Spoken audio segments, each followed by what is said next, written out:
Feel weird, huh? It ain't morning time, it ain't evening time. Smack dab in the middle of the afternoon, man. Listen, it's your boys, man. Y'all already know we back with another episode. This time it's dedicated to the members of the channel. Just our way of showing thanks to you, showing love to the channel in that special way. Members only edition. Y'all already know. We talk about all things NBA related over here on Cap and Crown. It's your boys, Relle and King. King got the special edition Steve Kerr jersey on. He said he ready to talk basketball. You know what I'm saying? Throwback. Listen, man, if y'all got into NBA content, we definitely appreciate y'all over here, man. No matter what team you root for, man, you in the right place. We talk about all things NBA related. So go ahead and hit that subscribe button. If you're new, hit them likes for us too, man. Help us continue to fight that algorithm, man, so we can find more NBA fans like yourselves. Also, too, if you had members, you already know. If you got any questions, any comments, hit us in the comments section, and we'll try to address those at the end of the show. All right, King. Got a lot of interesting topics to get into here, man. So let's go ahead and get to it, man. But before we do, let's show some love to the sponsor of the channel. This I Was Told segment is brought to you by the folks over at Fanatics. Fanatics is the world's largest collection of officially licensed fan gear from all the leagues, teams, and players you love the most, including WWE. You can earn fan cash to redeem when your orders, jersey protection for when your favorite player is traded or changes teams. They also have an unrivaled selection of authentic fan gear and Fanatics exclusives that are only available on the site.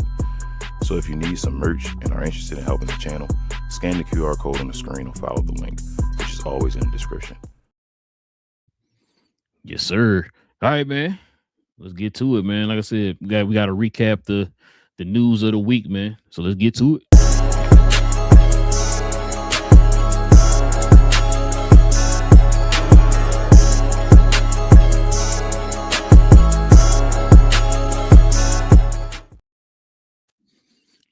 Trade deadline was a few weeks ago.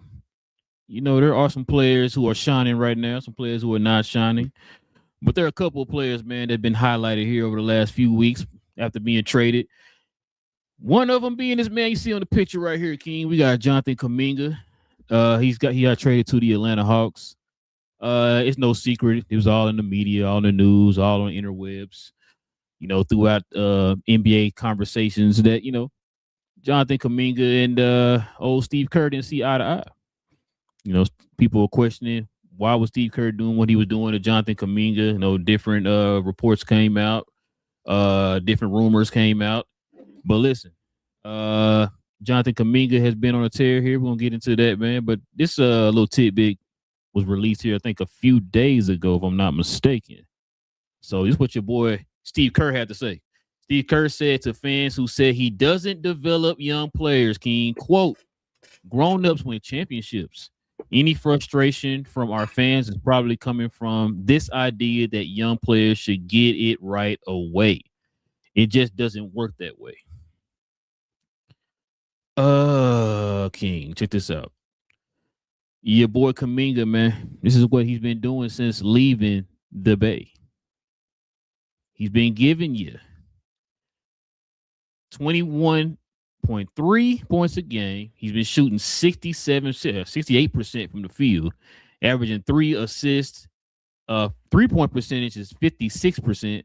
Rebounds at 8 rebounds a game, and then free throws at 77%.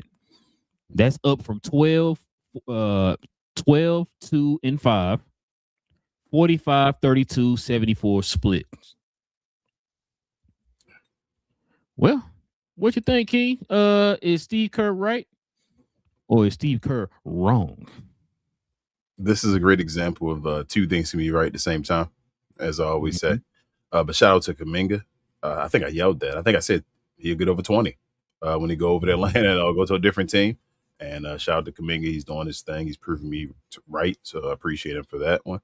But you could tell he had talent over in Golden State. You see him in games, take over the games, dominate, do things like that. It's all about opportunity, bro. When you're a guy that can do that type of things, there's certain guys and certain talents, certain skills that folks have, and you see them as an analyst in a way, or just a guy that watch basketball and love the game. But you watch the type of things and you're like, man, if they had like a per 36 or, more time just doing things, then they'd be doing things on a regular. Like he doesn't always have to give you 20. You know how averages work. You don't always have to give you 21 every game, but some games he's gonna give you 30. He might even give you 40 and all that type of stuff at certain times. Sorry, Queen's phone's going off, but certain other games give you 15 and that type of thing. But you got to give him the opportunity to do that and have those type of games. And he's having that opportunity now in Atlanta. But on the other hand, Steve Kerr talking about grown-ups win championships. Absolutely. You had to clear your throat, huh? You better. Yeah, like that's crazy. Absolutely, bro. I mean, grown-ups win championships. You want to get these guys from being young pups to being grown-ups and then competing for championships, that type of thing. But it's your job as a coach to lead these guys, as I always talk about, from that young guy to that grown-up, because a lot of these guys have never had jobs, never been in those type of situations, where they have to be a grown-up. So they're becoming a grown-up in front of your eyes. So you are their dad in a way, as we always talk about, or they're a strong male figure, I should just basically say. I don't want to call him a dad. Shout out to Kyrie with the jersey on. No Steve Kerr. Steve Kerr never touched these jerseys. But he touched the Cavs jersey, but he never touched these jerseys is what I'm saying. I know my history before somebody go in the comments and go off on that. But exactly, because people wait for there it is, bro. Start typing right away. He said it. He said it. No Steve Kerr. He don't know basketball. I knew you didn't know basketball, but you don't watch no basketball. But Steve Kerr, bro, you got to develop these young guys. His issue is he came into a team that was kind of already built. Mark Jackson had already taken that step in a way, had already taken those guys to winning. They had already started winning with Mark Jackson. And then he jumped in there as a coach, and then, you feel me, just took them to the next level and they won championships. But that isn't just what a coach does. A coach doesn't just come into a team already established and just win championships. A coach has to, change philosophy, change game plans, change with errors and things that go on. So, I don't know why he would say that. I do understand what he's saying, as I said, but that's crazy. That's your job, Steve Kerr. You can't let he's saying go.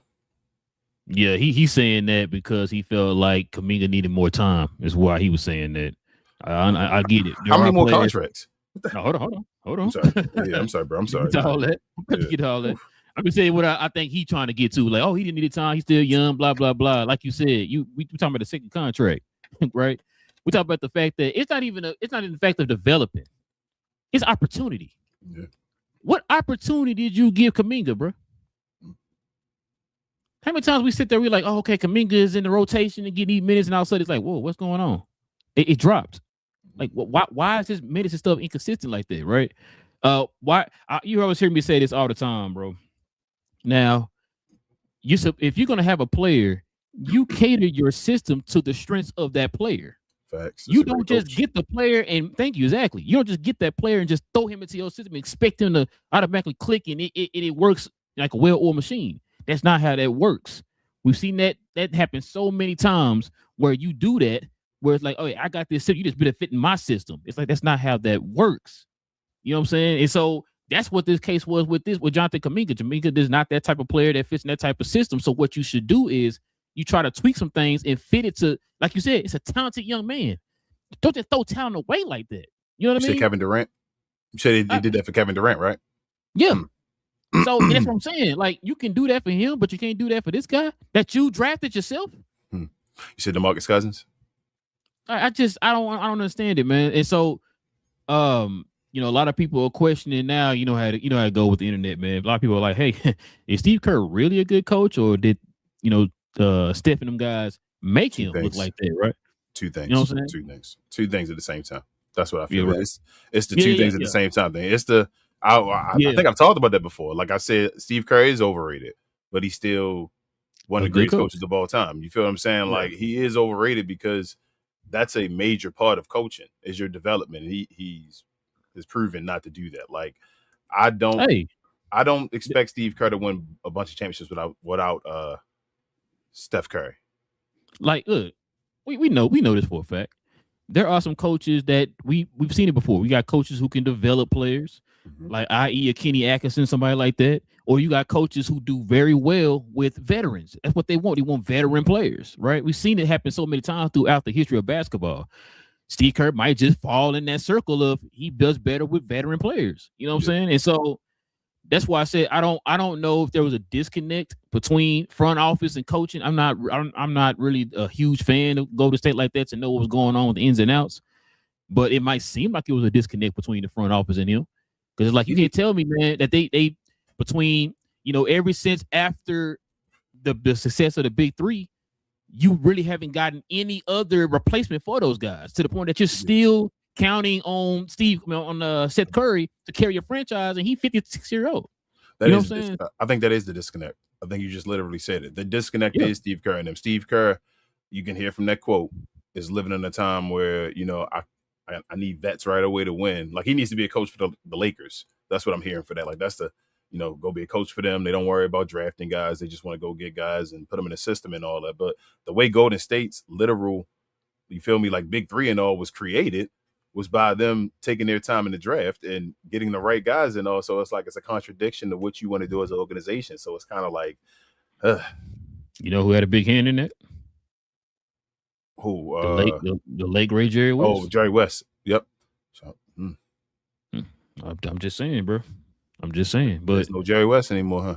No, sir. It's no Jerry West no more. And I remember I was trying to tell somebody that one time. They're like, oh, yeah, RP. They were trying to say, like, oh, man, this is their pedigree. This is Golden State. Da-da-da-da-da. I'm like, that Bob Myers and them did put that team together. I tell folks all the time, bro. You can tell with teams. Don Levy right now that's there did not put that team together. So y'all expecting them to, just because they were under that franchise, to automatically do the exact same thing that the prior people did. That's not how that works. Because like you just said a minute ago, each one of these guys are going to come in and want to put their identity on the team on how they think the team should run.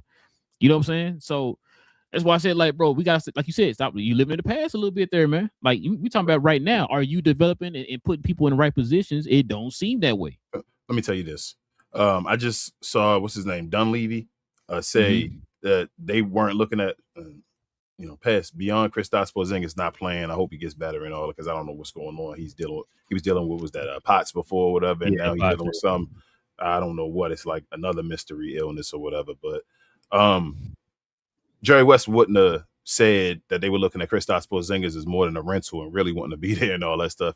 Jerry West wouldn't have got, you feel me, Kristaps Porzingis to do anything for this team. And that's no disrespect to KP, but Jerry West would have known better. And the Warriors have not been a good organization ever outside of Jerry West's blessing. You feel me, touching them with the Midas touch. So again, I yell about organizations and all, showing you who they are and all, and people get, the fool's gold sometimes is like, oh, you lucked into that and you did that, and you did this. Like, you can see the product of what happened, and that was Jerry West at that time. Other than Jerry West, what has Golden State done? Like, Golden State has been an embarrassment. If they didn't already have those chips already, which give you enough, you ran a decade. So it's like, we can't say anything. But they got that one in between, which is awesome as well. But they've been like crumbling. We've been watching the dynasty or Rome or whatever just fall. And we just slowly like, oh, okay, Steph Curry. It's nice to see him do this and all that stuff. Bro, the Golden State Warriors ain't competing for another championship no time soon. Shout out to Steph. Yeah, this type of stuff here, man, gonna give Steph a little bit more credit, man. You know what I'm saying? So he definitely did a carrying job. But listen, yeah, like I said, I don't really have too much else to say about him, man. Like I said, I'm not gonna be one of them people that are gonna disrespect Steve Kerr like that. But hey, you do gotta call certain things out on his coaches. There's no coach that's 100% perfect, right? So but it is what it is. You let a talent go and literally let him go for nothing, because KP's not playing, and his contract, you're not going to be keeping him after this year. So you just pretty much just gave him for nothing. You didn't get a pick in return, none of that. And you wanted his contract. How much is KP making? What, like, I want to say 20-something, 30? something. He like high 20s at a 30 around there. Like 30. That's what I'm saying. I thought it was like 30, but and Kuminga was a young guy with skill and all. And I already told you I thought Kuminga can get to 20. Kuminga at Kristaps Porzingis numbers right now. With Atlanta Hawks and all that stuff. So that's what I'm saying. Like, you didn't want to get that guy his money and all that. You played like, guys don't, bro, this is a job. Kuminga and Steve Kerr are not friends, nor should they have to be friends. This is a job. If I'm going out there and giving my all, I'm trying to look out for my family, myself, and all that stuff, and you keep playing my money, and then you saying I come back for $5 million. We already talked about the restricted free agent and all, how they've been suffering with this CBA and all. He was a restricted free agent, bro. He could have went out and got money, and he had to come back for another year, test his luck, play hard or whatever like that on his body, not get injured. You feel me? Just to go and get another contract and all. And they was setting him up to fail. If he wouldn't have got traded, he'd have been set up to fail. He would have got nothing next year. He'd have been in the same situation again with Golden State holding everything, saying, "Oh, we're gonna give you this if you want to come back," or he might have been out the league soon. You feel me? Like, and that sucks because dude not trash. He's showing you he's not trash at all. But Steve Kerr saying, "Hey, just wait for me, bro. What do I owe you?" Do I need to read the numbers off again? I mean, you could for the people. For the folks who are listening on podcast, check this out. The man's giving you 21, 3-7 right now. That's in the what 5 games I think they didn't play so far. No, sorry, he played 3 games. They're on a 5-game win streak. He on 67, 55, 77 splits. So it's gonna be a matter of time. He's gonna be in the starting lineup. So yeah, definitely want to see him and Jalen Johnson work together on the court, man. See that's gonna be a nice little pairing for the next for the future, I should say. Yeah, if they could take that jump, kind of like San Antonio took that jump last year. I mean, this year from last year, say they just take a jump and like flirt with the top half of the East next year. Get a great draft pick. Yeah, but play with the top half. Him and Jalen Johnson might flirt with the All-Star game. I can see Kuminga one of those guys that's skillful enough where he can be a 1-time, 2-time All-Star, bro. I mean, he could be more than that, but I really think Kuminga. That's why I said to you when he got traded, I said, why should he go to a team and go get you over 20 a game? And look at him you get 21 a game and all that stuff. He's good. This is a new NBA where scoring is like abundant. You can do that whenever you want to. So this dude is good. He can dribble the basketball, penetrate, pause, and get to the rim. And he got an okay 3-point shot. Now his shot is looking good or whatever. And he play defense. You know what I'm saying? And he's athletic. You know, yeah, bro. Wrong. Like this dude is this dude in Atlanta like that right now. You feel me? That's what they want to do. So he fits perfectly. This dude nice. This is like having Josh Howard in your lap or something like that. Well, saying, bro. Like Juwan Howard, huh? Not Juwan. Sorry, wrong one. But like Josh Howard or whatever, you feel me? Having him and saying, nah, bro, we ain't gonna do nothing with him. Like, bro, Josh Howard, nice. Like, dude, what you do? Let him play. But it is what it is, bro. That's what he remind me of. He kind of like a Josh Howard type guy. Kuminga. Speaking of a guy putting up these excellent numbers after leaving his team, your boy Jerry McCain, man. We talked about it when he got traded. I remember when that was one of our top trades that we talked about for reasons. We've seen this kid play in for the 76ers. You heard me talk about the 76ers had 85 people in the pecking order ahead of him, right? So you can't really get that momentum that you want to get, right? Especially with a guy like him who's a scorer. So Jerry McCain was with the 76ers. He got you 6-1-2 on 38, 37, 88 splits, right? Since being with the Thunder, he's pretty much giving you 12, 1, and 3 on 47, 41, 90. 48, 42, 90. What's wrong? I'm sorry, you're right. My bad. My bad. 48, 42, 90. Well, what you think about this one, King? I expect him to be in the running for 6th man of the year next year. I think we said that was his role and all after seeing him. This guy could have been rookie of the year. We kept talking about that if he wouldn't have got hurt. He was the front runner, I feel like, or the leader of the pack of being rookie of the year. So him coming back in year 12 officially, just joining a new team and all, I expect him to show off in the playoffs as well. But next year I can see him getting you over 15 and all off the bench. I think this is 6th man of the year type, like Jerry McCain gonna be known. So you trying to tell me they're gonna have multiple guys that could be 6th man of the year on that team? Yeah, but Jerry McCain nice though. Like Jerry McCain could be almost a starter, dude. He can be a starter, but I think he's gonna cook the bench. That's how good he is. That's why did you give him to them? Like come on, Philly, bro. Come on, Daryl Morey. Whoa. Hold on. Sorry. No shots, bro. I apologize. I thought Daryl Morey was the greatest president of basketball operations of all time. He was until James Harden decided he wasn't and said he was a liar. So when he was a liar, I just went with James Harden. James Harden said he was great at first. You know, when James Harden was the greatest scorer of all time. And then when he said he was a liar, then, I mean, Daryl Morey been different since then. Interesting. Well, like I said, man, we talked about it. When people was like, oh, they might have gave too much. Nah, they're just perfect. Like I said, that kind of player in that system with that type of, camaraderie and, saying he fits in that time frame, that window and all that stuff, man, that was a perfect move for them. Yeah. This is also one of them type of moves that if they end up losing a Casey Wallace. I'm sorry. Which one is it? Keegan or Casey? I'm tripping. Casey. From Casey. Casey. Mm-hmm. Getting them mixed up. Casey Wallace. Your replacement right there. Yeah. I always remember Casey because he was the Maverick pick. Yeah. So I always remember. But yeah, not saying he is the exact same player as him, but you still got that talent that steps up right in his spot if he leaves or whatever. So you have options or whatever. So Jarrett might be better offensively, bro. Like Jarrett Allen, well, Jarrett McCain, nice. I was talking about as far as defense, like no, yeah. Wilder's one of the best defenders in the league. Yeah. That's what I'm saying on the defensive side, but offensively, that's what I'm saying. I think Jarrett McCain might have him though, as far as on that side, as far as the upside. But Jarrett McCain though, he's gonna be a 6-man. This is one of the guys. This is a fan favorite type guy. Like I know people get on him about the nails on, but he's recognized the stuff that separates you from the rest. So they're gonna know him. The fans are gonna love him. Like I said, that 6-man of the year trophy will erase that first round draft pick. It'd be way worth it or whatever like that. They're gonna try to compete for championships and all that stuff. This guy, that first round pick was nothing for them. I thought they gave it like 2 seconds. No, I thought it was a first round pick. It was one first round. Ended up being one first. You might be right. I thought I think it was one first. We were like OKC got on first and all, so it didn't even matter. So it was like they gave up the one first and all to him. It was like I see, but I didn't think that was. I don't know. I just felt like Jarrett McCain just had so much more upside that if Philadelphia would have rocked with him, you could have maybe even got even more just letting them play and all that stuff, being with that system of young guys. But they didn't go there. They got the one first, which is like they say, people say OKC overpaid for him. But I just think, like I said, I think the upside is going to be worth it. You're going to look back and say, damn, they should have, because it's not going to be a great draft pick. It's going to be a low draft pick that they're going to get for him. So it's going to be like they should have kept Jarrett McCain. You notice something on this picture? Look at him in Philly. Mm-hmm. Oh, what you say? And check this out. Hey. You know what's crazy? I've been watching some of the Atlanta games with Kuminga playing. And he has like laughing and playing and like pointing at folks and all that type of stuff. You know what I'm saying? After look like he having fun again, man. Guys are younger too on the team.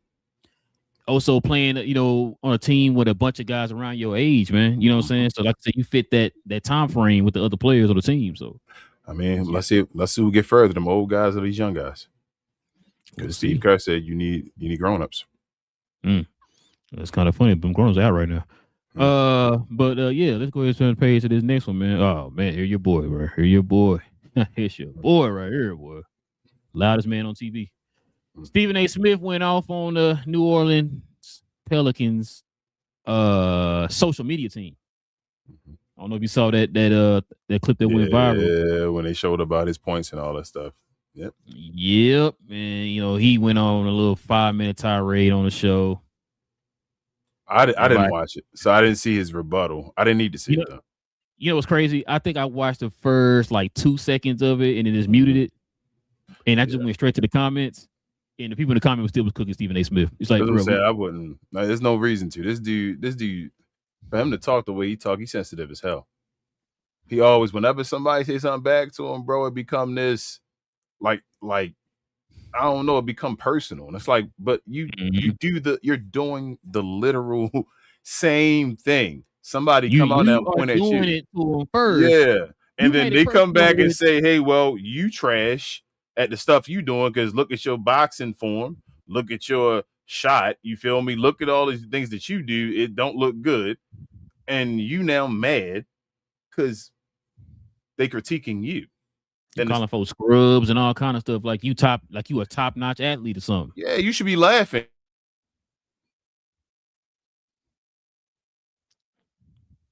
Oh, the Bluesky. Am I here? Oh, there you go. Okay. I'm saying, but he should be smiling and laughing at this. You feel me? Like taking this as a joke and all and saying, okay, you're right. I am. You critiquing me. I am trash at boxing. I'm trying to learn something new. You feel me? I wasn't the greatest at basketball. I love the game, but I'm not the greatest at it and all that stuff. You can just laugh with this because they're telling the truth. They're not lying either.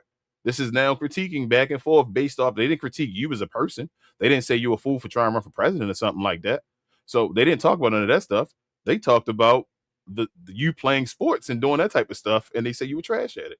Yeah, like, why are you mad? Yeah, that form was trash, bro. But I don't know what that dude was doing. Yeah, bro, I'm with you. And it was crazy when he went on his little tirade. the social media team went back and responded again, like, "Oh, that's it." Like, Yeah. you know what I'm saying? Like, okay, yeah, great job. Like I said, I think I played the first like 2 seconds. I muted it, went to the comments and I said, okay, yeah, they cooking you still, sir. Like you lost this one. Just go ahead and take that in, like you just said a minute ago.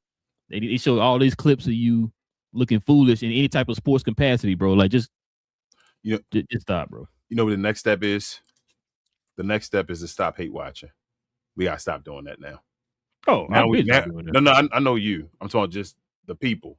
Seeing the comments and all that stuff. All those comments is because people still hate watching. You feel me? He's still entertainment, then, which makes him believe he's entertaining. So we gotta stop. And with that too, in the middle of his little first part of his little rant, making himself sound like he's bigger than the New Orleans Pelicans. Yes. So we have to stop hate watching and just ignore this guy. Like ignore him like something that's irrelevant. Because he is. ESPN is slowly but surely losing steam. So shout out to Amazon and Peacock. So he already making moves behind their back. So I hope ESPN know that. But I mean, they should know they're a big billion-dollar company, right? Oh, I'm sorry, not $1 billion. They're not $1 billion. I don't think ESPN is. They're part of ABC. Sorry, they're a $1 billion company. Yeah, there you go. And ABC is part of who? Disney. There you go. All right, man. Let's see what we got up here next. Can you check this one out, bro? Trying to test. We got beef. What's beef? Hey, we got Paolo versus Jamal Mosley. Says, watch what Paolo had to say, man. He says teams a lot of times adjust at halftime. And I think that's why we struggle a lot in the second half. Just because we don't really adjust to their adjustments. This is what Paolo said after the Magic's loss to the Pistons. This is what the coach, Jamal Mosley, had to say. The one adjustment that Detroit made last night was that they just played a little harder. There was no schematic adjustment that they made. Well, King, we got beef out here in these Orlando streets out here, man. What's on you? What you think about this, crazy, man? I thought it was Orlando Magic. I said Orlando streets. I know. What I'm saying is it's beef out there. I thought it was Orlando Magic, though. I ain't think they had any beef. Hey, no. You know what, too? I forgot to say this, too. This ain't the first, like, little kind of like back and forth in the media. Yeah, a little, passive aggressive. They being passive aggressive at each other. A little Stephen A. Smith out here. Yeah. This that Stan Van Gundy, Dwight Howard type stuff. Oh, you said Stan Van Gundy, huh? Yeah. Orlando. You said Orlando and Miami. What you said? And Detroit. Damn, they remember Pat Riley left and took his team over and won a championship. Did he get a ring for that? That's all. Yeah. That's a different story. I think he did. He still part of that. He took the ring. He got fired. Demoted? Oh, okay. He got fired, right? Remember Pat Riley came and took his job and got fired after that. The same year. Yeah, he got halfway through the year. I thought he got demoted, but you're right. He did get fired. Yeah, but damn Moose, man. Jamal Mosley, he's our guy and all. He probably got to make another run. I hope he at least get that as a assistant. This probably wasn't the right time for him, the right situation, what my Orlando was going through and all for him to go through this. But I didn't like his answer. I don't like Apollo doing the whole passive aggressive thing either with his coach. Go take it up with management or whatever. Do what you got to do, bro. Just do your job, and then you feel me. When it's contract time, that's when you talk. Hey, I need a new coach. But I don't like that Jamal Mosley just said they just played harder. Especially if your players and all are saying they adjusted to your schemes and that, you do a little something else and you're like, nah. So, yeah, I mean, it's probably about that time. It's probably I think we both agree. Yeah, I think he's gone. I agree with you. Paulo shouldn't have done this, but do you think Paulo is doing this out of frustration because he's hearing what people are saying about him on like social media and stuff and on these talk shows? That's what I'm saying. Yes, I mean, yes, I agree. Y'all blaming me? Plus, yeah. Well, this, you know what I'm saying? Like this, that, and this. Coach. That's the only way he can do it without saying names directly. Yeah. I mean, I understand it, but I mean, he'll look back in the future and all. This probably will ruin the relationship for a second, but he'll look back in the future and say, I should have handled that a little differently. That's not as professional. You feel me? Because he does have an organization in his hands. You don't want to do that. You don't want to call out Mosley. You want Mosley to grow as well. You feel me? No matter what. Like, so just like you got to grow and you've been through these situations and all, this is Jamal Mosley's first job. So I want him to grow and get another opportunity, to be a coach and all. Hopefully in the future we can get turning things around, because he did start a turnaround in Orlando. It did start looking like a certain thing. So I do appreciate that, but I think he probably got to take a step back. Probably going to be had to set himself back up as being an assistant that's actually great at doing what he did again, and then take that step back up to being a coach. But this is both of these guys. They're going to they're taking steps. First goes the coach. Then if the next coach comes in and that doesn't happen, shout out to Atlanta, DeMond and them, then you get ready to play it too. You feel me? Like, we got to move forward, do something else. I've been saying before, there's pieces that they need that I feel like they can take that next step. I've been saying for the long, they definitely need a point guard. I think everybody and mama know that. They need a point guard bad. Not none of this point guard by committee stuff. None of this Paulo be a point forward, all that. You need an actual point guard on that team. They also need another center. They need somebody, they need a rim protecting center on that team, man. When you get that rim protector on your team, it steps everybody else's game up. We've seen that plenty of time. When you get a good rim protector back there, then you got your guys on the perimeter that can gamble a little bit more. That can be a little bit more aggressive on the perimeter, because you got a eraser back there watching your back. And I think that's what a lot of people are not realizing. They kind of overachieving in a way. Yeah. For Paulo and them to be doing what they're doing, they got to go off. When they win, Paulo and Franz going off. I'm getting to the point where here's my thing. Mm-hmm. I don't want to trade Paulo and Franz because they both nice, right? We talked about Jaylen Brown and Jason Tatum and all. They have to set a team around them. Like you said, get a center. Wendell Carter will be an amazing bench center. Like, he'll be one of the best centers off the bench. That's where he probably should be. Him being there, getting a center that starts and getting yourself a point guard. And I wanted to ask you, do you think, before I finish my statement, you think if they got a point guard, it would help them with their health? As far as them guys being overused, usage and all that, healthy, hurt and all, yeah, I think yeah. Hold on, I don't know what happened. Go ahead and talk. My earphones going out. Yeah, no, I was gonna say, I guess that's also too why a lot of people were kind of throwing that idea out of getting like a Chris Paul or somebody like that, because they know that Orlando needs a point guard pretty bad. Because right now I can't think of anything as far as who's a possible free agent or something like that can go over there. I can't think of anybody off the top of my head, especially for the center position. Like, if they go decide to go get like a Kessler Walker or something like that, which I'm hearing a lot of teams gonna be interested in Kessler Walker, but I don't think they're gonna. I don't know if they're gonna be able to get him though. Kessler, yeah, I think they're gonna try. I think Kessler Walker, my bad. Yeah, they're gonna. I think they're gonna try now. They about to Utah gonna try with him. Yeah, that's what I'm saying. There's already rumors started. There's a lot of teams. I know Atlanta gonna be one of them. They're looking at trying to get him, and it's like, who's the GM over there? Danny Ainge. There you go, sir. I'm gonna need your house, your firstborn, your kidney, and both baby toes on your feet. All right, I mean both of those if you want to get this player. But with that being said, if they don't hurry up and get this situated, though, with getting them the guys, especially a point guard that can help them right away, they're gonna have to trade one of them, bro. Because they be getting some major injuries. You feel me? Like, they be getting some, I'm hurt for 25 out. games. I was just about to say I'm out for about 20, 25 games. Yeah, like they get some between both of them, between Franz and Paulo. And I'd still rather keep Paulo. Franz, without his athleticism and all that stuff, I see that hurt more. Shout out to Richard. I'm sorry, Richard. But you might either or. You're going to get to that point eventually, because these guys will keep getting hurt with their usage. Yeah, I agree. Definitely agree. Speaking of usage, man, referees special in the building. So check this out, man. This is from your boy Mike Brown, man. He says Shea does a great job of convincing the referees better than anybody in the league that he's getting hit. I watched a little bit of this game here, King. You can see the frustration on the Knicks fans. I mean, from the Knicks players and coaches, even the fans. It's not the first time we've seen this. You've already heard my opinion about why certain players are refereed a certain way. I've been watching Cade damn near all year. I've been telling you the man don't get no calls, all that type of stuff, and he goes in with the intent of scoring. You know what I'm saying? And drawing attention from the defense or whatever, and he still don't get those type of calls. You sneeze on this man, and you about to get ejected. You about to get fined. You about to get suspended, and he about to get 10 free throws, right? But he's not going to shoot all 10 free throws in that game. He's going to split them and get 5 in the next game too. You know what I'm saying? So I don't blame him. Saw some people also tweeting this out too, man. There was a few of them that tweeted out about Shea Gilgeous and his favorable whistles, man. But what you think? I don't really have much to say, bro. I mean, Shea plays the game the right way, bro. I know that's crazy to say. It sounds like an oxymoron, what you just said.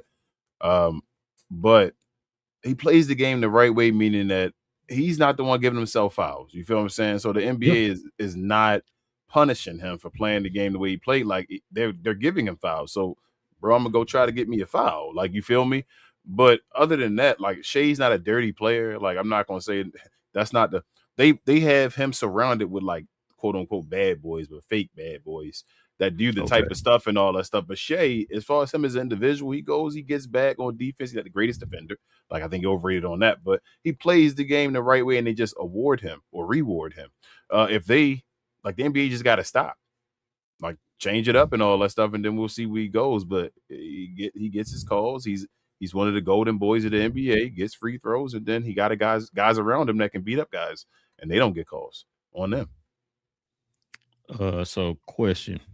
When people were outraged about players like James Harden and Trae Young getting these calls and, you know, doing the flopping and all that stuff, immediately they changed the rule that summer, and it affected both of them to the point that their averages and stuff started to drop, right? Mm-hmm.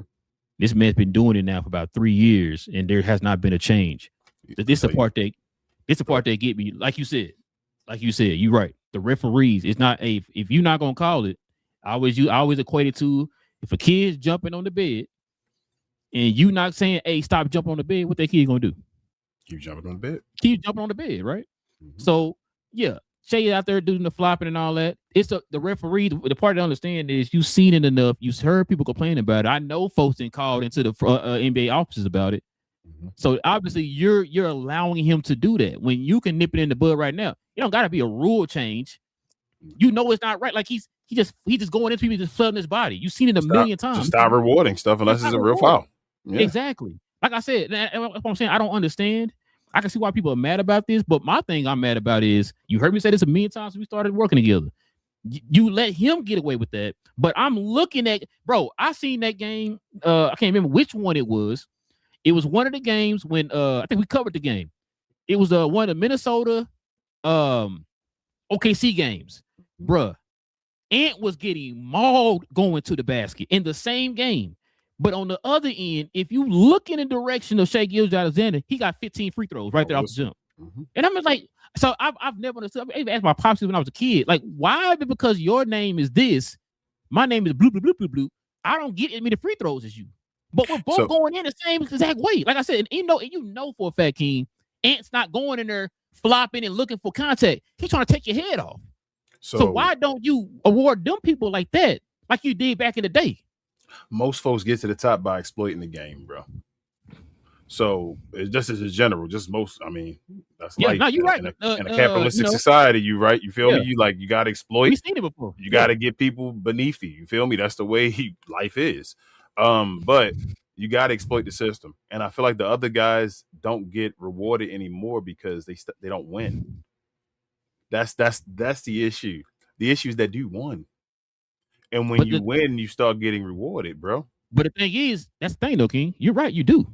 He was getting rewarded before he won. He was, but hold on. I got you. Now listen to this. Let me rewind. Guys like James Harden, right?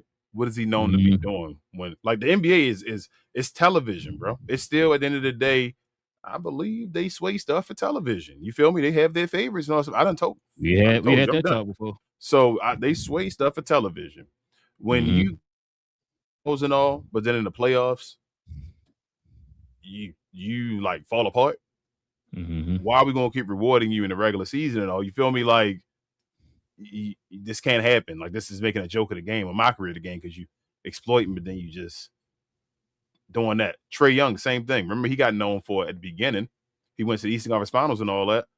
Mm-hmm. Since then, though, his playoff numbers ain't been. You feel me? Them situations, them games been like, where you at, Trae Young? Not the playoffs.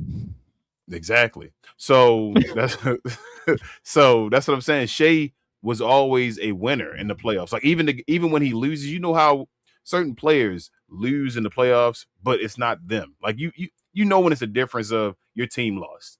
They have a better team. You know, I know.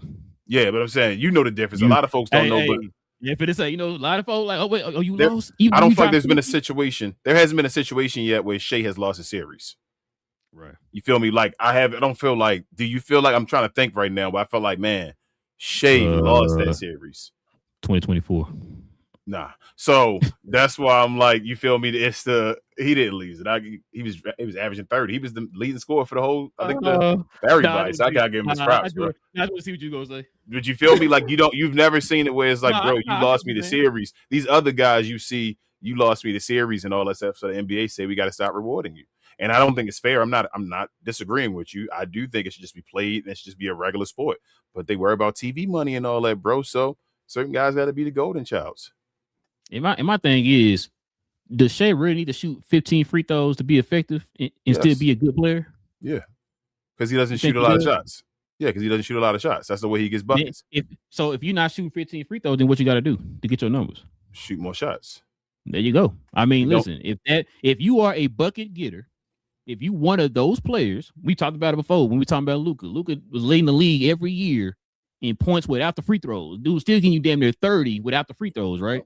And so if you supposed to be that guy, won't you still get the bucket without your 15 free throws a game? I'm gonna give you the cheat code to Shea, and we can move on because I know it's starting to get further along. But the reason Shea looked like he got such a great bag and all that stuff is because he shoots a bunch of wide open shots. Oh, we talked about that. So you're thinking, you feel me? You're thinking, oh my goodness, he got so much separation because he got a wide open shot and all. And they the ones he shoot. He shoots wide open shots. The ones where he's touched. Go ahead. What one game we covered? What was that? What was that question you asked me? That one game we covered? All about how many double teams he get. Yeah, because that's what I'm saying. He gets one-on-one coverage and then he shoots wide open shots. He can make wide open shots, and most NBA players can. That's what he does. The times where he's in contested and all that stuff in traffic, he's going and trying to get fouls and all that stuff because he doesn't make. Shea's not a difficult shot maker. There's the cheat code. He's not a difficult shot maker. He just makes wide open shots. He's a knockdown machine if you give him a wide open shot, but he's not a difficult shot maker at all. That's not his game. His difficult shot is throwing it up and getting a free throw.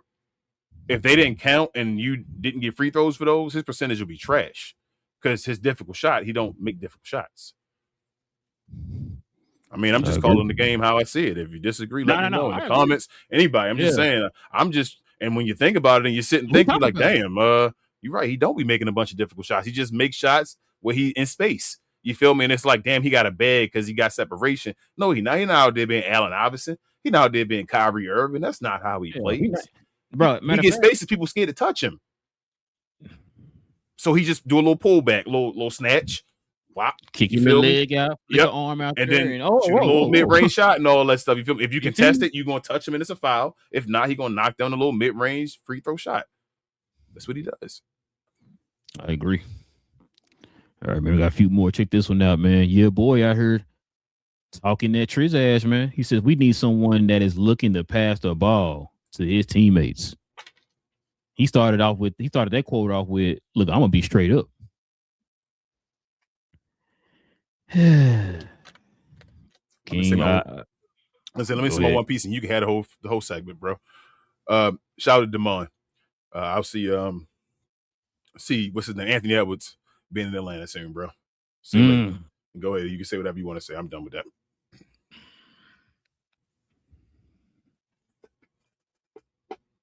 I'm gonna go back to the Oklahoma-Minnesota game. I can't remember which number it is in the season. I can't remember. Remember that second game. I remember what game you're talking about, though. The one game when they were getting frustrated. I think Chris Finch called out OKC for the referees and all that game. He got in trouble. And I think that's the game. And that's the one where Ant went stupid in the second half. Mm-hmm. He had to go, to keep him close or whatever. I think they lost by like 5 or something. It was something crazy. It was a great game, bro. Listen. Now I can say the obvious with whenever you give Rudy Gobert the ball, he look like a baby giraffe out there, not knowing what the heck he doing out there, bro. 2 feet away from the basket. How many times we seen him miss shots 2 feet away from the basket? How many times you seen him airball a dunk? I was just about to say that too. So listen, this what I'm about to say all does lead to the fact of him leaving or whatever. We talked about this so many times, bro. I'm going back to that Minnesota game because I asked you during that game. I said, King, if Ant didn't do what he did in the second half, what would have happened? Who's gonna step up and help out? Nobody. I can't remember who it was. Another player that wasn't one of the major guys that showed up in that. Who was it? I can't blank on names, but he helped. He was the only one that was consistent enough outside of Ant, but that's not his game though. He did his job. You need the guys above you to do their job. They didn't do their job. Ant had to go stupid for y'all to barely lose that game. Ant's usage is going up the last 2 seasons because you don't have anybody to really pass the ball to. I don't know if you saw that clip. Yeah, got playing point guard and all that stuff. You still didn't give a point guard. No point guard. That's what I said. No point guard. You didn't give a point guard. You saw that clip where Finch was getting him about passing the ball or whatever, and then he hit that at clutch 3 in the corner, or whatever, with 2 guys or whatever. He's talking, this is what I do. Yeah. Listen, I'm not gonna lie to you, King. I'm not a Minnesota fan, but if I was in that situation, I want him to take that shot. I do want him to take that shot. Yeah, I listen. I feel comfortable after what I've been seeing Ant do. Mm-hmm. I feel comfortable with him doing whatever the heck. I'm not saying like to go out there and ball hog or nothing. You pat the ball, but you know what I'm saying. Like I like this Ant better. I like him being aggressive because I don't trust nobody else on that team. Ant killing the game this year. And I understand people gonna say, oh, they got Julius Randle and all that, bro. Let's be real. Come on, man. Ant killing the game this year. Let's stop playing. Ant, one of the 10 best players in the league. You do what you want to do on the Minnesota team and then get the hell out of there. Ant is the reason anybody watch anything Minnesota. If you don't not realizing that and not getting him a team where he's going to compete for championships and all that stuff, what are you talking about, Chris Finch? We talking about passing the ball to Rudy Gobert. This the guy that's going to always be known for COVID. Yep. And what did people say? Go look at the comment section. Go look at the comment section. You see what they said. Hold on. Ain't you the one who called the COVID? You the one that was touching around passing the COVID. You the reason that everything shut down. It's associated to Rudy Gobert. He ain't literally the reason. I ain't gonna do that to him, but he's the one when you look back and the one you say, damn, what in the shutdown happened? And Rudy Gobert did that little microphone touching and all and said we could touch everywhere, and the people got it, and it was like, damn, yep. You shut the league down. Talking about somebody pass you something. Bro, they ain't got the nerve. I sent you that was a tweet or something, bro. I sent you. When people talk about we got to have a conversation, when it was Rudy Gobert and Akeem Olajuwon, I said, I know we're not going to do this. I know we're not. We're not going to do this on the show. I said, we're not going to do this, bro. I said, oh my God, I hate the internet so much. We're not even going to get that credence, bro. We're not going to have nobody in the comments talking about this. I want to do an age check, bro. How old are you? 15? Okay, bro. You know what? Give me your phone, bro. Have a phone. Stay off your phone. Nowhere near. There's no Stay off the phone, bro. Like there's no way. Listen. There's people with no defensive player of the years as better defenders than Rudy Gobert. He got 3, right? Let me ask you a question. Who a better defender than him and Sean Marion? Oh, that's tough. I knew you wanted me to say Sean Marion with the quickness. I'm going to say Sean Marion. Rudy does impact winning, though, bro, as far as defensive winning. Hold on. Listen, I'm not taking away from that. We seen it in Utah. Yeah, but playoffs. Not taking away from that. I've seen Sean Marion impacted in multiple levels. That whole that 2010 or 2011, I'm sorry, playoffs. Was, you feel me? Yes. He was going against MJ Kidd with some of the perimeter guys and all. So yeah, it's Sean Marion. I'm sorry. Oh, right. So okay, you know what? I want to give you a hard question. Let me give you a very simple one, King. Who's a better defender out of Rudy Gobert or Scottie Pippen? Scottie Pippen. Now, you sure about that? He got 4 of them. I'm 100% positive. Gotcha. I bet my house on that. Interesting. Gotcha. So what are we talking about here? Like I said, I don't want to disrespect Anthony the guy. Davis better than Tim Duncan. Oh, right. That's them same players. Yeah, shout out to Kendrick Perkins. Mm-hmm. But yeah, you know what I'm saying? So this ain't even one of them cases where it's right message. Was it right message, wrong message? It ain't even one of them cases. It's wrong message, wrong messenger, bro. Like you of all people have no room to talk about nobody past me nothing. Go do your job, bro. Bro, you've been in the league for what, 12, 13 years, and you still you don't even have an inkling of a post game. You want me to do what now? Pass you to what? Bro, I can pass you a trade request. I'm going to pass you. Get off my team, bro. Get off my team. You wilding, man. I'm over here killing myself trying to carry you, man. And you talking about pass you the ball. Man, get the hell out of here, bro. I'm sorry, man. And now, like I said, like King just said, you got 4 defensive players of the year. I'm not trying to be that disrespectful, bro, but we got to stop with this, man. He one of the worst offensive players of all time. Oh, my. It might be Mount Rushmore. Yeah, he's up there. Like guys like Manute Bowl and them like that, they're more skilled than him. Guys like they have. We talked about what's his name, Wendell Carter. Wendell Carter is better offensively by far than Rudy Gobert. Like he's one of the worst. You watch centers come and go. You feel me? And it's a bunch of centers that got better than. How about this one? Willie Cauley-Stein better than him offensively. Bro, I'm gonna give you a name that he can compare to, because they're both similar type players. The Kemba Mutombo is a better offensive player. Absolutely a better offensive player. Mutombo can catch the ball and finish.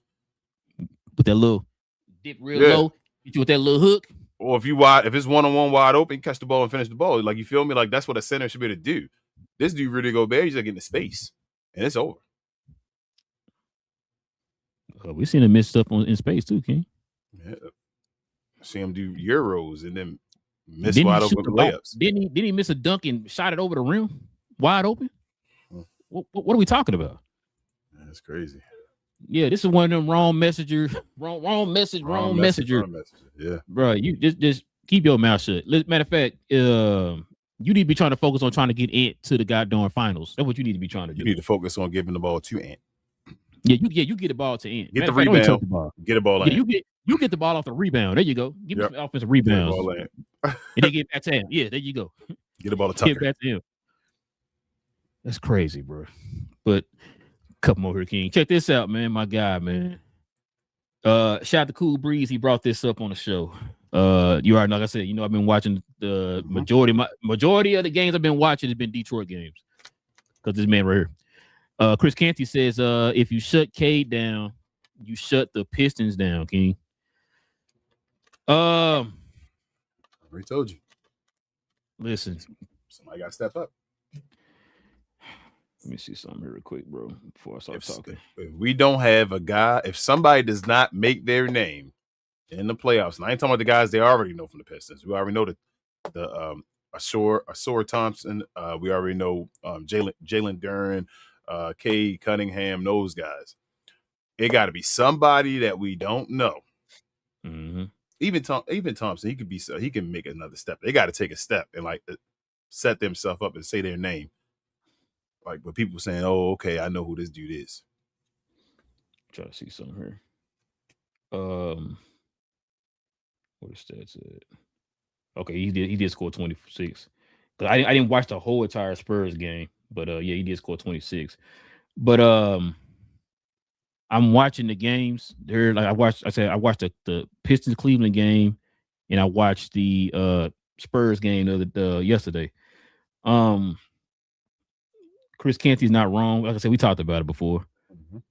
And what they're starting to do, you know how like teams would do Luka Doncic treatment, Yep, he's getting. And I saw it, but I just kind of just like ignored it because like hey, they winning, so whatever, right? Now you're playing better defensive teams. Cleveland has added defensive players on their team now in the perimeter. I gotta get Cleveland their props. They're a whole lot better defensive on the perimeter, bro. Like you don't have to worry about and Donovan Mitchell's been out. Mm-hmm. You know what I'm saying? Remember, they got Keon Ellis, they got Tyson, they got Dennis Schroeder, who's a good defender on the perimeter. And I'm blanking somebody. I think I'm missing somebody else, but I apologize. They got better perimeter defenders. Like I saw a stat earlier. Like some of the top scorers that Tyson been guarding aren't shooting great percentages on him. And it's a lot of them. And so I'm just like, listen, you're going to get more of these guys in the playoffs. Like you said, you're going to need more. They got to. I know they can't get nobody right now. This is also King why I was saying I was praying to God that Middleton had left the Mavericks and was a free agent, so he could have went to Detroit. Yeah. I'm watching the game against San Antonio, and I'm sitting there thinking, I swear to God, I'm thinking to myself, bro, Middleton could have helped right here. Yep. Or Middleton could have helped right there. Because like you said, they're double teaming and trapping Cade and pushing him out further, which is pushing the play out further, which is taking more time off the clock, which is having you to rely on somebody else to get the offense going or whatever, right? And so I'm just like, when I'm looking at them, Yes, he needs some type of. He need a Kyrie or so. Here's my thing. That's why I said about Duncan Robinson before, and you said the Duncan Robinson. I think the other show, and like, oh, does he fit the mold and all? I'm like, no, he's still really being Duncan Robinson. He's just a better version of Duncan Robinson. He playing the two. He don't need to be there no more. Either they gotta get a three, like I say, Thompson become something, and he can like get the ball to him, and he can actually create and do something. Or they need a 2 or 3 beside Cade Cunningham that can do that and ease the pressure off him. And then maybe like if they get a 2, then Duncan Robinson can play the 3. He can basically be the 3. He can just shoot stress. Well, that's what he can do. Yeah, play 3 in, you feel me? That's what I'm saying. Like, so he needs either a 2 or a 3 beside him, or somebody where if you do decide to double team me and put 2, this guy gonna have one-on-one coverage and he about to cook you. You feel me? Like Kyrie would do, bro. Oh man, you doubling Luka? Okay, my turn. So he needs that beside him. Somebody to take that pressure off because, like you said, the playoffs, they going, especially scheming on series and all, they going to play that damn near the whole game. They'll run you feel me, a full court press the whole game. They just taking the ball out of Cade's hand. Now, I don't know if he's ready to do that. That can frustrate you, bro. Take a special player to want that type of attention. Now, listen, this might be a good thing for Cade, right? For him to see that now. Get ready for it in the playoffs and try to find a way to adjust around it or whatever, bro. But yeah, and you already know why they got Robinson in there because he's like the only shooter on the team, which is why when he got hurt that one game, I ain't gonna lie, I was holding my breath. I'm like, oh crap. Even the commentators are like, yo, that's gonna be a huge loss for them if they lose him because, like you said, that's the only shooter they got or whatever.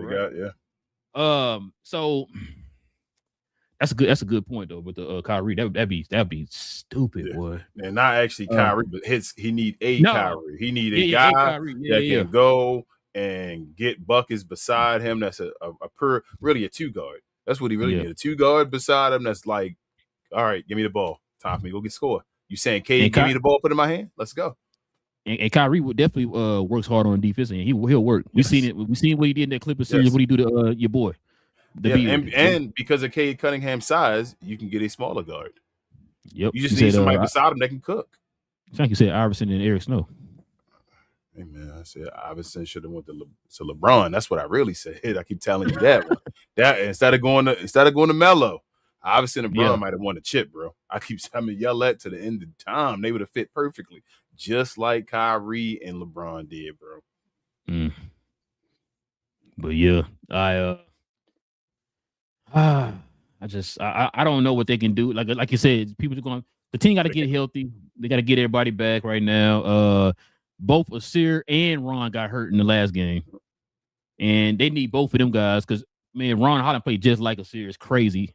They got that type of guy at all times in the rotations at all times, man. Just that energy guy that can make plays when they need them.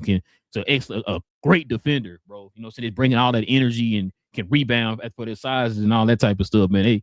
They definitely gonna need them guys to step up in the playoffs because you're gonna be going up against them Jalen Browns of the world and all that stuff, man. When you go to the playoffs, but offensive wise, I like Jalen Duren. He's still rough. Yes, there you go. I was gonna say I like him, but it's just like he like earliest Amari Stoudemire. Yeah.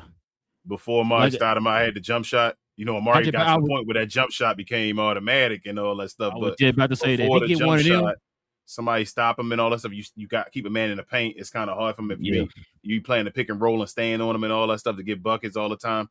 But he still can get better. I think Jalen Duren is still going to take steps. This year he's not there yet. If he was Amari, now if he was Amari Stoudemire right now at that level of Amari at his damn near peak where he was, even the end of Phoenix, they would have a chance right now. If you could pass him on that little pop, that little short roll or whatever, he do short roll, and then pop or whatever, and hit that. It'd have been a wrap if he could do that, bro. He need to be in the gym with Amari. Take the truth. Jalen Duren need to talk to Amari Stoudemire, bro. That's his game. You got me thinking that, sir. You got me thinking that. That might be it right there.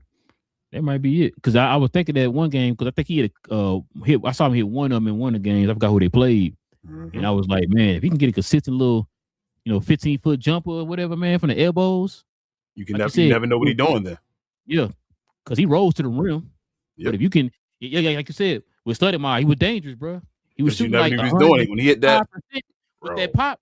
That little pop mid-range shot when he got that, bro, like, it was like, and then because you always thought he was going to the rim so damn, hard, bro, you feel me? Pause, you're and he just dunking over stopped, and everybody. he was Now you like, got a jump shot, bro. How I'm supposed to defend that? because it was wide open, because you thought he was going to go to the He rim, dug and a then he roll just to him, stopped yeah. and just said, "Oh no, I'm gonna shoot this jump shot," and he just wide open, just knock it down. Or if he did pop and you came up there to guard him, what do you do? Go right around you, just right around you, just dunk it. Yep, and you came up to the close. Yo, yeah, bro.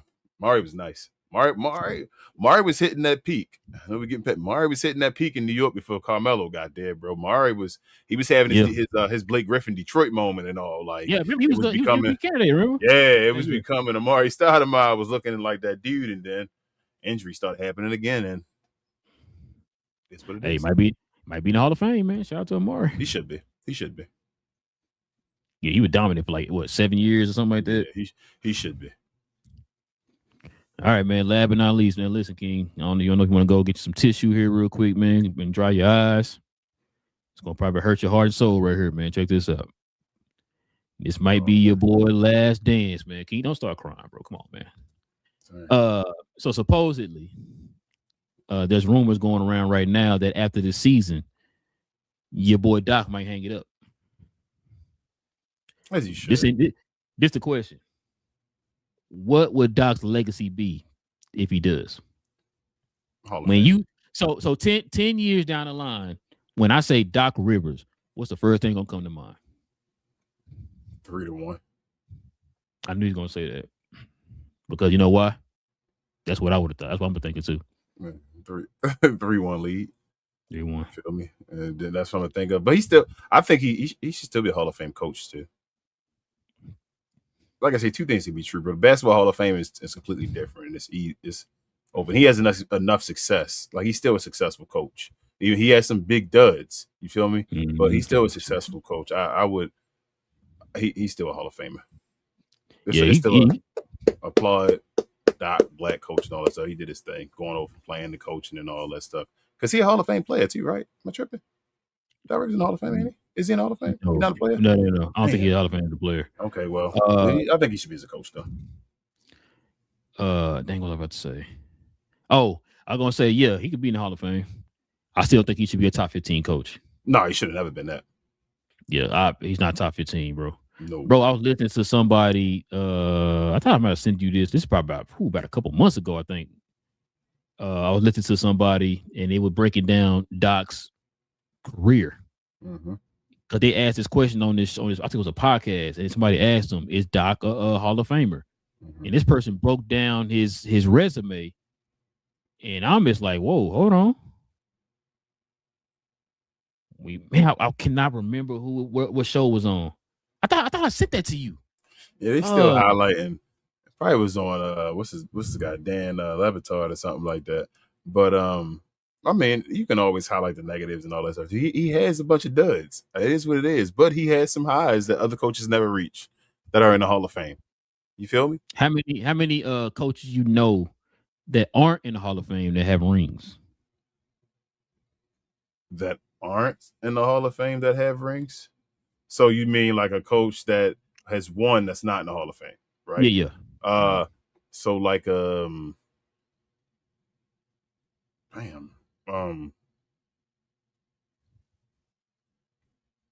what's the name not gonna be in the Hall of Fame?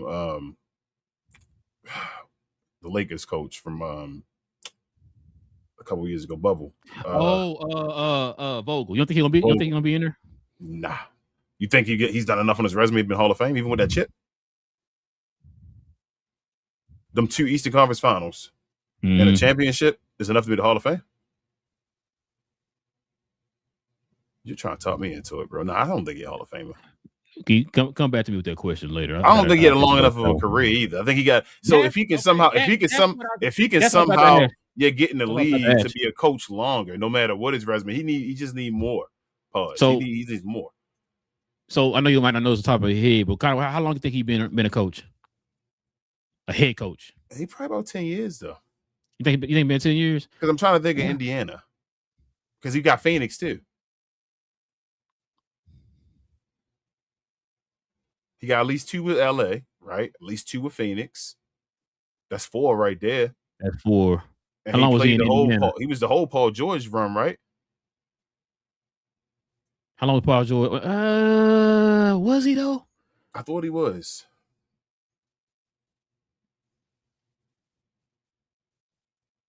He might be 10. It's around it. Like 10. whatever. It's not like I wouldn't go 15 and all that stuff. He's around that 8 to 10. That's how I feel with Frank Vogel. Yeah, he might need to. Keep talking. Give me 5 more years, bro, of coaching. That's what I'm thinking. Then we can talk make it about about Hall of 15, Fame. and then you got to have 15. and I'm talking about like you got like you second round maybe. You know what I'm saying? Yeah. You made maybe a couple more conference finals. He got a couple conference finals. If he give me 15, I think he might have the resume already. He just got to get a coaching job. He got 3 conference finals and a ring. In a ring. Okay. So I say he got to get more service. A team got to get him around to give him more service, and if they don't, he's not going at all. Let me check out his basketball reference here. Let's see. So he was an assistant coach for Boston for 3 years, 1 for Philly, and then 4 for Indiana, and then he was a head coach for Indiana for 1, 2, 3, 4, 5, 6 years. There you go. I tried to tell you the whole thing basically. So 1, 2. Oh, dang, he was only coach for Phoenix for 1 season. 1, 2, 3, 4, 5, 6. Wait, when did he coach in Orlando? I have no clue. Bro. But go ahead, count his years. Wait. Wasn't he there with? He was there with Aaron Gordon and your boy over there in Boston now. The center. What's his name, man? Vucevic. He was over there with Vucevic. Oh, you're right. He was with Vucevic and then back when Vucevic was in Orlando now before he went to Chicago. You're right. Yep. All right, let me see. 1, 2, 3, 4, 5, 6, 7, it's like 10 years, bro. 9, 10, 11, 12. King. Ooh, he's showing off. I forgot about that Orlando one. Oh, check this out. My bad. Here it is. You got it all right here. It says 8. 11, 12. Yep. 6 seasons with our Indian, 3 with Orlando, 2 with Orlando, 3 with the Lakers, and then 1 with Phoenix. Give me 3 more years, Frank. 3 more years, and we probably Hall of Fame. You gotta get 3 more years out of the team. I'm gonna change my answer, King. You saying yes? I think he in there, bro. I don't think so, bro. What's his record? Can you look at his record? Oh, and he got a coach of the year. That's fine. Okay. What's his record? Oh, let me see if I can find that real quick. It can't be trash, right? Because he been on. He has he might have a positive record, a real good. Yeah, record. a 533 record. 533. Yeah. Well, let me make sure that's what that is. That's what I say. Give me 15, yeah. I'm saying 532. My bad. Yeah, he like just over 500. So give me 15 years. He got the 1 chip and all that stuff, but how many wins he got though? Oh, he got 480 wins. Yeah, give me 15. He need more years. So I'm saying he don't got a lot. He need more years. That 1 ring is okay, but that they don't hold that ring like that. Okay. Seriously. Give me 3 more years. Give me 3 more years and he's a Hall of Famer. Wait, no. I was wrong. Let me see. He don't have coach of the year. Okay. He has a bunch of coaches of the months and stuff like that. Still 3 more years. Either way, coach of the year or not, still 3 more years. Give me 3 more years to get 3 wins. That's about 80. What's that? 40 wins a year. At the least 40, 80, 120. Add on to that, he'll be at 600, almost 600 wins. Yeah. So I say he got to give me 3 more years. Get to like 600 wins. Because that 400 wins is kind of weak. Okay. Definitely in the conversation. Yeah, he in the conversation. He going on a weak year. But all right, man. Let's go ahead and turn the page here, man. Let's go ahead and show some love to the merch king.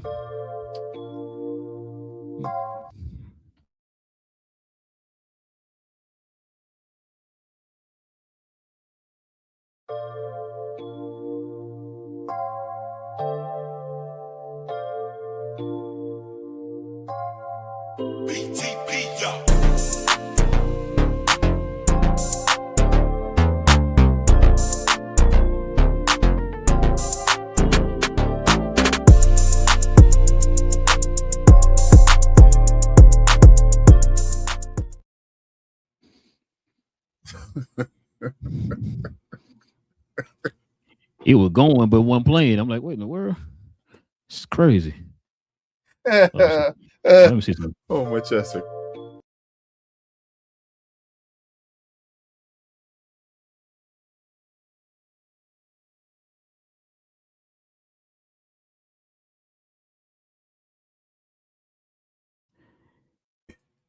See, Why did it muted. mute us? And kept us muted, yeah.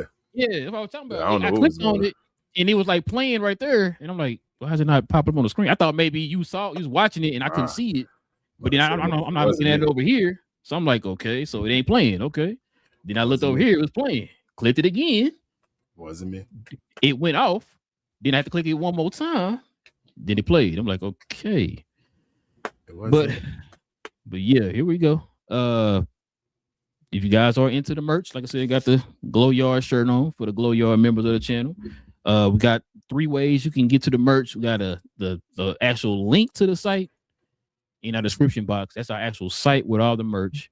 Or you can go right here down below the video, somewhere below us. We got different merch right there up under there. Or you can go to our page and scroll over to the store tab. Either way, y'all. You got different ways to get into the merch. Members, you already know you get a permanent discount from the channel, man. I just our way of showing thanks. It's one of the perks for the channel.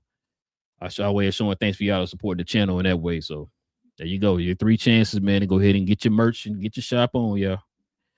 Up, King. It's one of them shows. We ain't got no questions or comments today, man. Straight to it. So that's what we like, man. Listen. If you guys are into NBA content, you already know, hit that subscribe button. We do this every Monday, Wednesday, Friday. All right, Friday mornings. We normally do it on Friday mornings. Like I said, today some things happened today, so we had to move it to the afternoon. But we normally do this every Friday morning, y'all. So if you guys are into NBA content, you're in the right place. Hit that subscribe button. No matter what team you root for, we talk about all things NBA. Also, too, everybody hit them likes for us today, man. That'd be much appreciated. And also, too, man, if you want to become a member of the channel, simply hit that join button right there next to the subscribe button and join us here every Friday morning as we have a show dedicated specifically for the members of the channel. All right. Also, too, follow me on my other channel, Cause We Geeked, where we talk about all things in the geek culture involving movies and television. Got a show tomorrow morning. Big J over asking questions. We're gonna be talking about The Boys final season trailer released yesterday, and then we're also going to be talking about the Lantern show for HBO. Trailer dropped the day before yesterday, so we're going to be talking about both of those, kind of giving our opinions and our thoughts on the trailers and what we look forward to with those 2 shows. So I think The Boys comes out toward the end of the month, if I'm not mistaken. If it's not toward the end of the month, it might be next month. My wife told me, I can't remember, but 1 or 2. But yeah, we're gonna talk about both of them shows tomorrow. So if y'all into anything Marvel, Star Wars, DC, all that good stuff, man, just follow us over there on Cause We Geeked. We have shows every Tuesday evening, Saturday morning. Anything I'm forgetting, King? Share more, guys. Appreciate everybody that was here today. If you have any comments or anything we didn't get to it during the show, I should say, please leave it in the comments after the show. We'll definitely get to you guys as long as everything's respectful. Also, follow myself, Queen Travis, BA, and sometimes Devin on We Talk Combats. We talk all things combat sports and sports entertainment with the brightest, blackest, and best combat review show there is on YouTube or anywhere else. We appreciate everybody for their subs over there. If you're interested in WWE, combat sports, MMA, anything like that, mainly WWE though, come on over there. We do shows every day, basically damn near for a watch along, and then recap shows on if you actually need the videos. So it's out, and we'll see you guys over here on Monday. Appreciate you as always. Now, you saw when you clicked on your We Talk Combats, did your screen go black? Nah. Mine did. Yours did. Yeah, y'all know what's going on. But it's no love. Shout out to Faith. Shout out. I'm about to say shout out to StreamYard, man. Try to cut off my shout outs. Listen, man. It's your boys, man. Relle and King of Cap and Crown, man. We'll be back here on Monday evening, y'all. Join us over here for these conversations, man. We have conversations like this every Monday, Wednesday, and Friday. King, you gonna watch that the debut of Jason Tatum today? Yeah, I am. I'm watching today. I'm gonna try to watch wrestling. I'm watching at the same time. Jason Tatum, what you got? Over under on 20. I'm sorry, over under 19. Is he on minute restriction? Probably so. Under. I'm gonna say over. 12. I'm gonna say 12. Maybe I'm gonna say he's still hot. He be hot at the beginning, then maybe cool off. So I'm gonna say under 2. No, I'm gonna say over, just to say have a difference of opinion because we always got the same opinion to say. So Go be seeing the same stuff, man. yeah, man. Listen, like I said, we appreciate y'all, man. Join us here on Monday. We'll be back then, guys. Same NBA time, same NBA channel, same cap time, same crown channel. There you go. Mm-hmm. No cap. Cap and crown. King being disrespectful once more, man. I keep trying to tell this man that Doc Rivers is the greatest coach of all time.